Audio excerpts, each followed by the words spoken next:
Welcome in to Locked On Knicks. If the Knicks look at two guys that they're being pretty linked to, Ryan Dunn and Zach Edey in the draft, which one of them has a better chance to get playing time?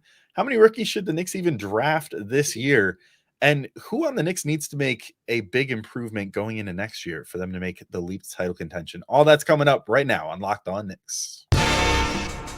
You are Locked On Knicks, your daily New York Knicks podcast. Part of the Locked On Podcast Network, your team every day.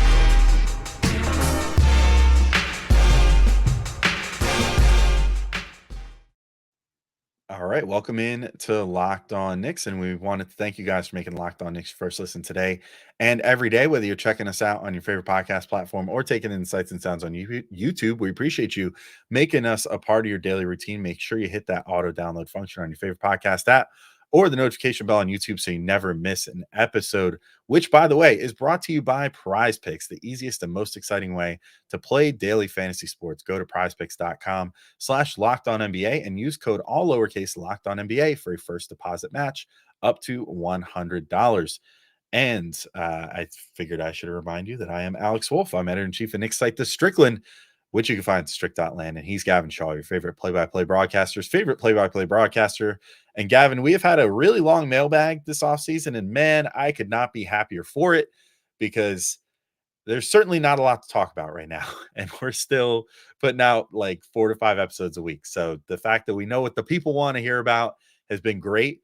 I will, again, actually our lead question of this episode came to us like yesterday in our YouTube comments. So I'll just remind everybody again, like if you're watching this video and you want to ask us a question or you ever want to ask us a question, just hit us up on Twitter or hit us up in the YouTube comments, drop a question, and we're happy to answer it on a future episode. This one comes from Julian-SL4WE. I don't quite get that, the last part, but Julian on YouTube, who wants to know, well, first off, we get a nice note, Gavin. I always love the nice notes, so I'm going to read it. Hey, Alex. Hey, Gavin. Hope all is well, gents. I hope all is well with you too, Julian. So here's my question. Would Edey or Dunn, that's Zach Edey of Purdue or Ryan Dunn of Virginia, fit better on the Knicks via the draft and have more of a feasible way to achieve playing decent minutes around McBride's threshold or so this year or next under Tibbs? And what's the likelihood of the Knicks moving up to secure Dunn, as I prefer him to the former? So Julian, a bigger fan of Dunn versus Zach Edey. Thanks, guys, and great pod as always. Appreciate that. I assume you're talking about this one, which I'm sure is going to be a great episode. Gavin, where do you fall on that? I know that we're both still kind of early in our draft research phase, which we're ramping up over the next few weeks as we get closer to the draft. But where do you fall on the defensive-minded wing versus Big's big in this draft so far?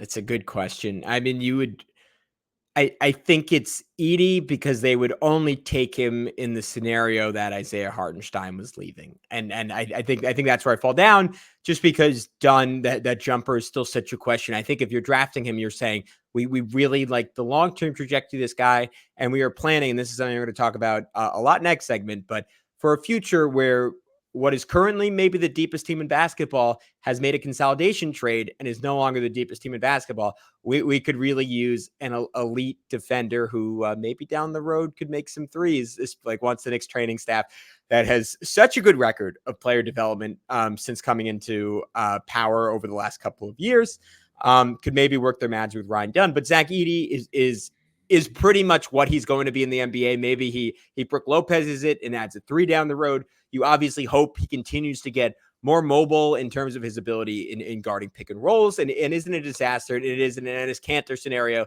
where he's someone who could put up really nice numbers in the regular season, but it just never quite translates to the playoffs. So that is my concern with Edey. But as someone who can come in and play right away, like I think there's no question about his offense. I think there's no question about his ability to come in and get an opposing center in foul trouble. I would be curious, even if again, like maybe you get into some trouble if someone like a Nikola Jokic takes him out in the perimeter, like throwing him at a Jokic, throwing him at an Embiid, throwing him against the Wembanyama, just because he has the sheer size and for those first two guys, girth to keep up with those two. And that's where he's an appealing option from the Knicks right from the get-go. If you lose Hartenstein, obviously he is not as playoff made, and there are teams he is just simply going to be unplayable against, but in the right matchups and the right nights, he could really help your team and give this offensive dimension they just don't have right now. Yeah, I think I kind of, unfortunately, my answer to this question comes down to like what positions that have traditionally over the last couple of years been injury plagued for the Knicks are less injury plagued.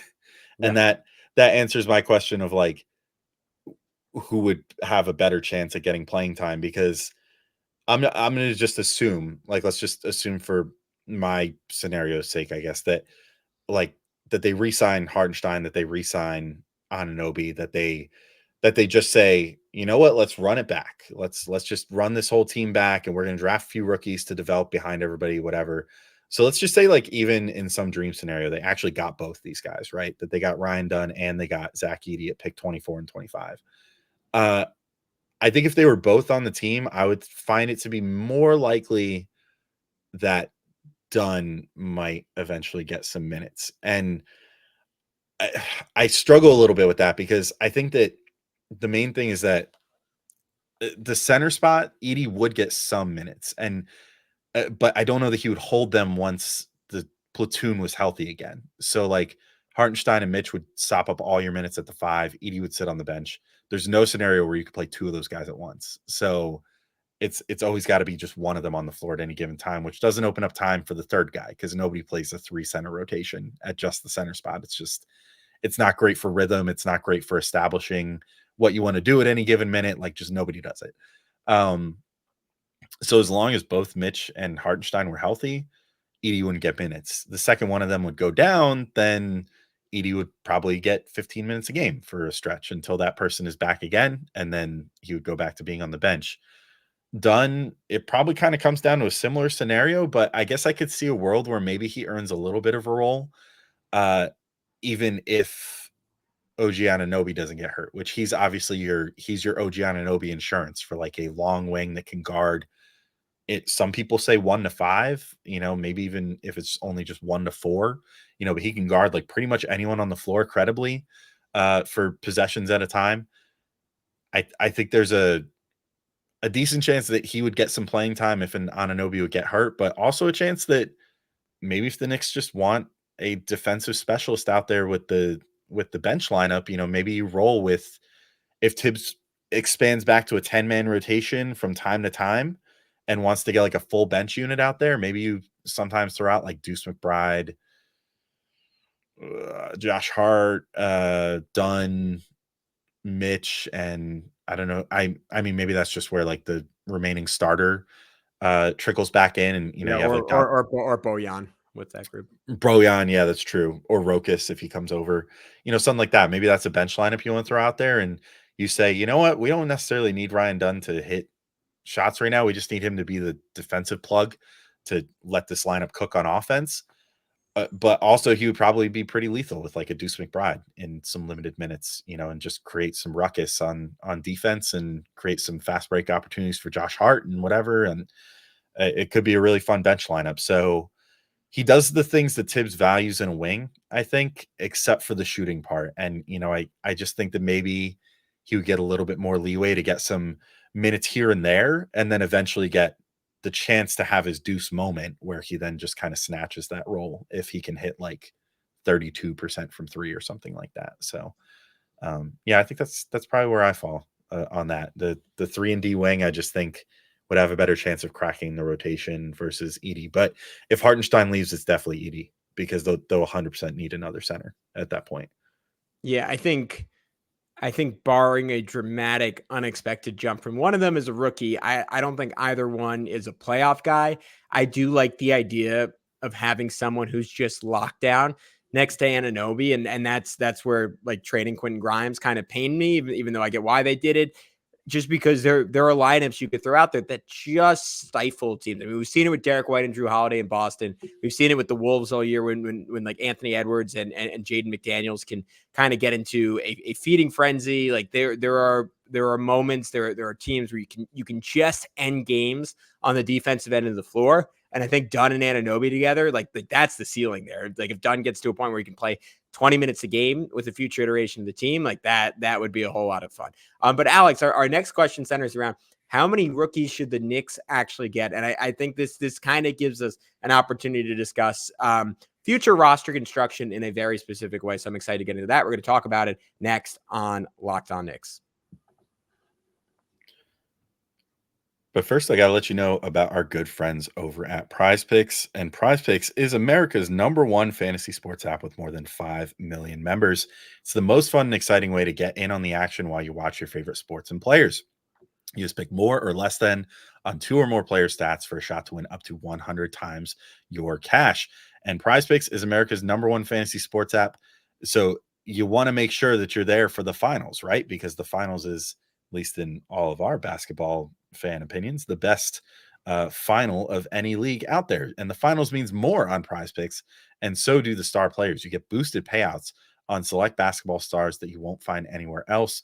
When the finals are on, or when the finals are over too, the hoops action doesn't have to stop on Prize Picks because women's basketball is just getting started. So with young stars like Caitlin Clark and Angel Reese looking to make names for themselves against greats like Breonna Stewart and Asia Wilson, you going up to 100 times your cash watching them ball out.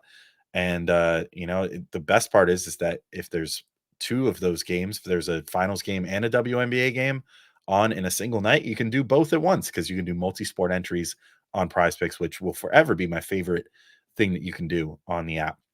So download the app today. That's Prize Picks again, and use code LOCKEDONNBA for a first deposit match up to $100. Again, download the Prize Picks app today and use code LOCKEDONNBA for a first deposit match up to $100. Prize Picks, pick more, pick less. It's that easy.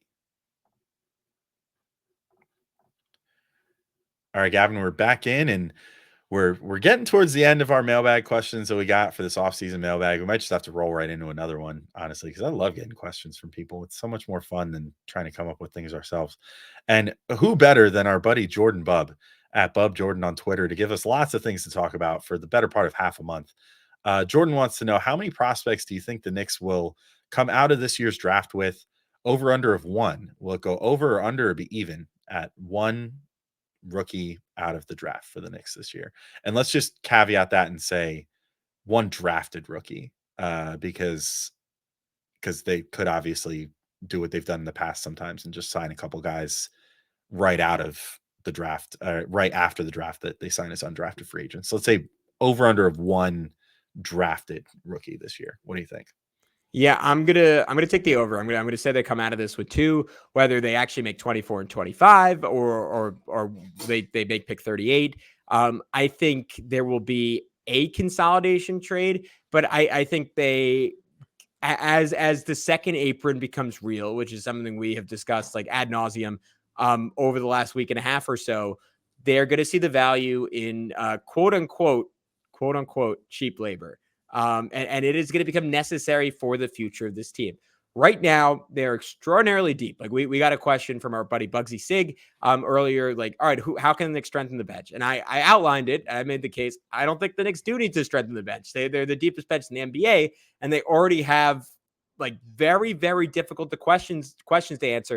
If we come into next season with everyone healthy, who plays and how many minutes do they all play?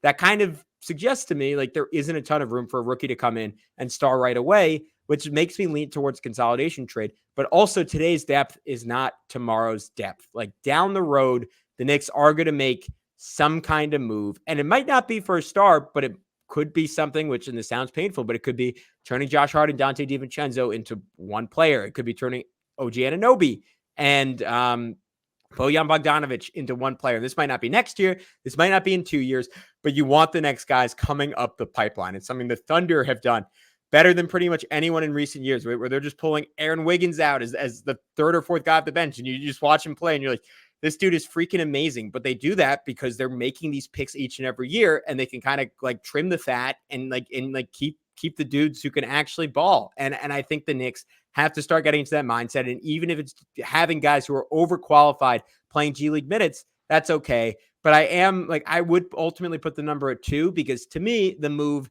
is to combine 24 and 25 and just move up as far as you can for the best player you could possibly get in the first round. So I'm actually, as much as I've been beating the drum and like we'll definitely have more draft guests coming on soon, and I'll make the case for the Knicks to make all 3 of their draft picks, because I think it is smart roster construction at this point to sort of jet some of these guys on the end of the bench. So you just can kind of been handing contracts to is, I don't want to call it favors. They're all very talented basketball players, but like there's some guys you could live without on this team and could insert, new rookies into those spots with more promise and more, potential for the future.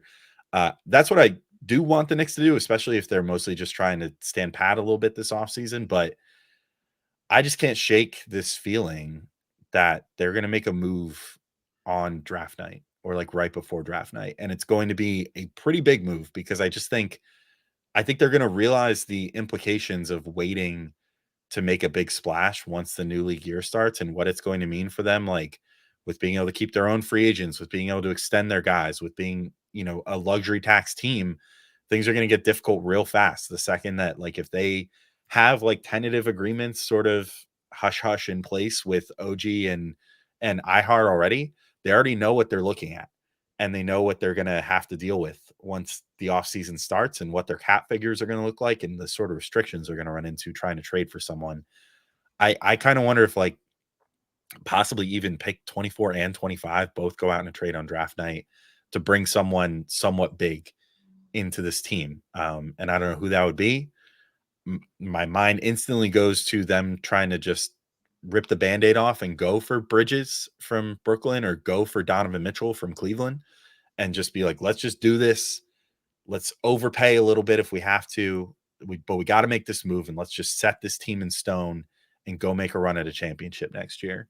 I wonder if that's sort of what they do, especially because of some of the other things they have to decide with like Bojan Bogdanovic and like the fact that he has $2 million guaranteed, up until I think the day before free agency. And so they could cut bait there and save themselves a lot on their potential tax bill and maybe even skirt the second apron of the tax this year, which would be very useful to them. So they kind of have to like poop or get off the pot, with trading Bogdanovic or not, and using him as part of a bigger deal. So I don't know. Like I said, it's just I can't shake this feeling, and I've had plenty of these that were wrong before. So this is not sourced information or anything. It's just a gut feeling, but I feel like something's going to happen on draft night that's going to be pretty big. And so I'm going to go even at 1, and I think the pick that they do make is pick 38. But they'll technically come in with 2 rookies because they'll bring Rokas over as well. I think it's totally logical. I don't see the player that I would pinpoint, but so often with these trades, you don't see the player and then it just happens, right? Like that is sort of how it goes. So I hear you on that. And an alternative version, you only get to the 1 pick being made is if the Knicks just want to push it off and they say, hey, we don't really like anyone at 24 and 25. So we're going to give up both those picks and we're going to have 1 future pick, or they're going to do a version of what they did with the pick that ultimately became Jalen Duren. Like, we're going to trade these 2 for 3 future picks, like all of which have weird protections on them.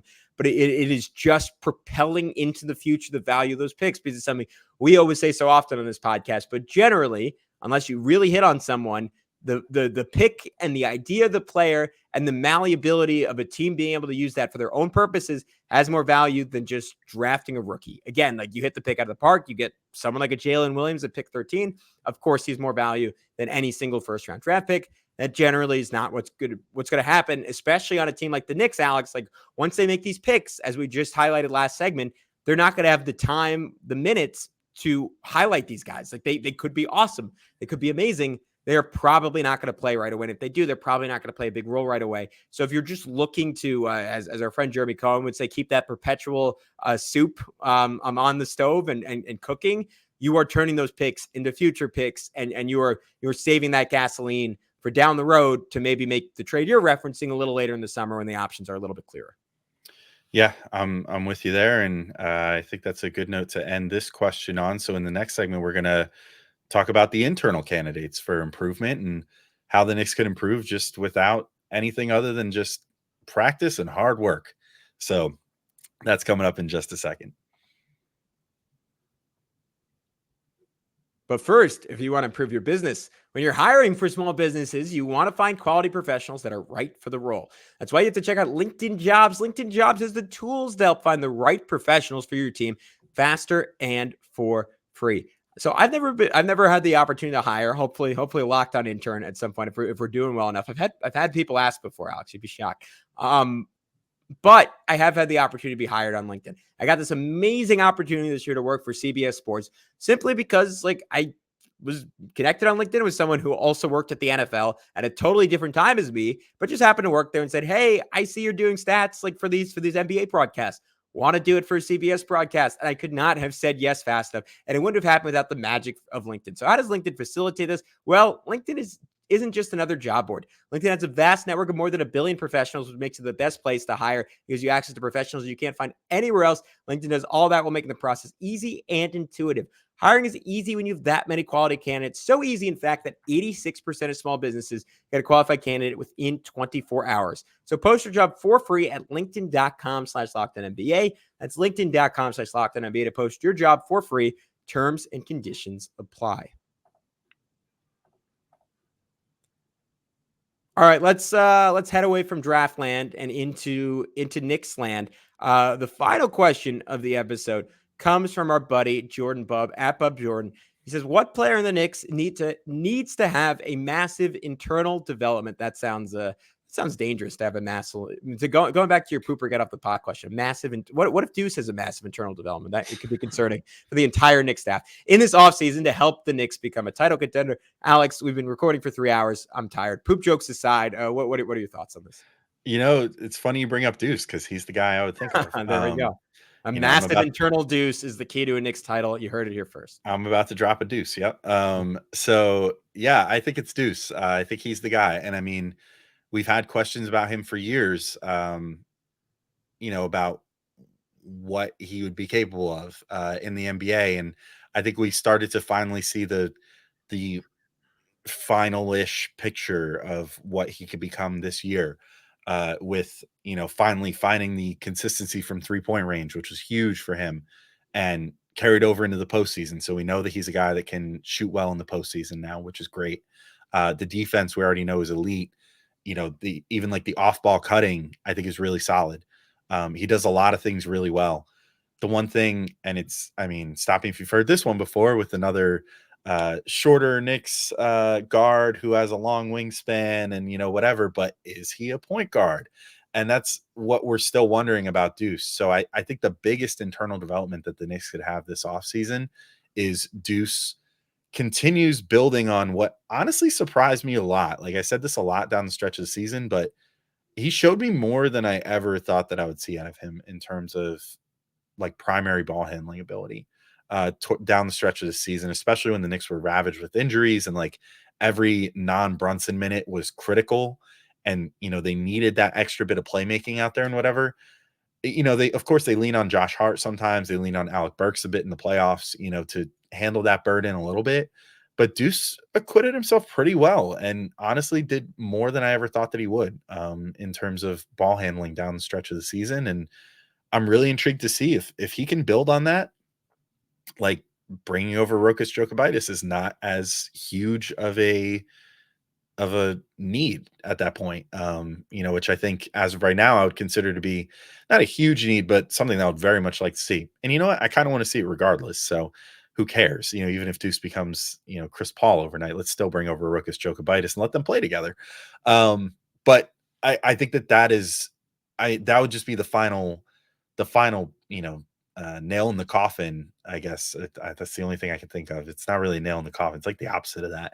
But, the final nail out of the coffin. The final nail out of the coffin to make Deuce maybe the most valuable contract in the NBA because he's already so valuable at making like $3 million that he's a playoff capable defender and shooter at the guard position. If he becomes a dynamite ball handler too and a great backup guard that can play 20 minutes a game, then forget about it. Like that's the best value contract in the NBA other than maybe Jalen Brunson if he signs the extension that he's rumored to sign. So yeah, I think it's Deuce for me. And I can't really think, maybe you've got someone else, but to me that one is the one where I'm just like, if he puts together some improvement, then it's over. Yeah, I just want to throw out there, I love the idea for playoff games next year that all the like 11th through 15th guys like wheel and deuce onto the court for every playoff game in a coffin, and then he just pops out Undertaker style, wearing like a Hannibal Lecter style mask and just kind of stares at the other team like that. Like that could be good. That could be what the Knicks are missing. Maybe that's what you're getting at. But I think it's a great answer. Like he showed major flashes in the playoffs this year. I mean, we just saw multiple times this guy who all season, like I won't loop you in with me. I was saying it like I just don't think he's a good enough handle. I don't think he's a good enough handle, and he's dropping dudes. Right? Who did he put Kyle Lowry on his butt? Like he was putting dudes on their butts, getting to the rim, dunking on people, big threes, series winning shots. Like he showed flashes, maybe not of being a star just because the volume wasn't that high, but of being a bench star and like it translating to the playoffs. So that's a great answer. I'm gonna mention someone else that flashed in the playoffs. OG Anunoby. What he showed in the game where he hurt his hamstring, where he had 28 points through 2.5 quarters. He looked like Kawhi Leonard for that stretch, right? He was bullying people with his physicality. He's hitting pull-up jumpers. He was hitting threes. Like I kind of want to go back and just watch that whole game because obviously the whole run feels like a fever dream. But if the fever peaked at any one point before I started coming back to reality, it was when OG Anunoby was looking like a number one option on a championship team. Because we never thought we'd get that from him. But even before he got hurt initially with the elbow, he started showing flashes, maybe not quite of that, but of more shot creation. And the Knicks offer him some things the Raptors just didn't, in terms of the fact that having a Fulcrum and Jalen Brunson to take attention off him. The only thing comparable Toronto's had to that is Kawhi Leonard. And that was, of course, the year Anunoby was hurt during their playoff run. He was also much younger. So that is one thing, the spacing that the Knicks have. And Julius Randle's a second star. Like all of it just creates an environment where Anunoby can find his offense a little bit more. And yet there's also not quite as much pressure on it. So I think that could lead to the best offensive season of his career. The same caveats are there. He has to resign. He has to stay healthy. But I do think getting, 85% of that from OG Anunoby on a night-to-night basis, which is maybe too much to ask for. But you know what? Jordan wanted a massive internal development. That, to me, would be the ultimate massive internal development. OG Anunoby becoming a playoff 20-point-per-game scorer who, like, on one game a series can give you 35. Like, that would make the Knicks a title contender in my mind. That would make the Knicks a title contender with no extra moves needed. Absolutely. Yeah. I agree with you there. I mean, that's just as if they wouldn't be already with just 15 point per game OG Anunoby. Mm-hmm. Like if he starts becoming a 20+ point per game scorer and flashes the ability to break down defenses more than he can right now, which is admittedly probably his weakest part of a very strong overall game, then yeah, forget about it. That's a wrap. I think the Knicks would be in really, really good shape. Maybe both Deuce and Anunoby can have that happen. Either way, we'll be here for you whenever it does at some point in the future, a long time from now. We got lots of offseason still ahead of us, so we'll have plenty of draft coverage for you guys coming up soon. Plenty more offseason coverage if anything else comes up regarding free agency and stuff like that. But until next time, thank you all for listening, and we'll talk to you soon. Peace out, everybody.